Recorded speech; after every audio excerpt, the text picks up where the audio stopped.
கோல்ட பொறுத்த வரைக்குமே ரீசென்ட் இயர்ஸ்ல பார்த்தீங்கன்னா, மேல போய்க்கிட்டே தான் இருக்கு. ஸ்கை ராக்கெட் ஆகிட்டே தான் இருக்கு. அதுக்கேத்த மாரி குளோபல் அன்சர்டனிட்டி நடக்குது. ரூபி ஃபால் நடக்குது.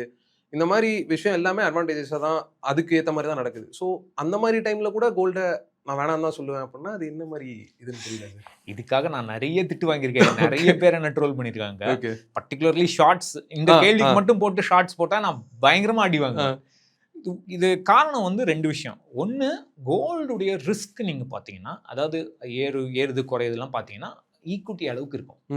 நெறைய பேர் என்ன பண்ணுவாங்க, பர்ட்டிகுலர் டேட் மட்டும் எடுத்துப்பாங்க. 2020ல இவ்வளோ இருக்கு, 2021 ஒரு வருஷத்துக்கு ஒரு டேட்டா பாயிண்ட் எடுத்து நீங்க பார்த்தீங்கன்னா, இது ஏறுற மாரி தான் இருக்கும். பட் நீங்க டெய்லி பிரைஸ் ஸ்டடி பண்ணீங்கன்னா, அதோட ஏற்றத்தாழ்வு வந்து ஈக்விட்டி அளவுக்கு இருக்கும். ஓகே.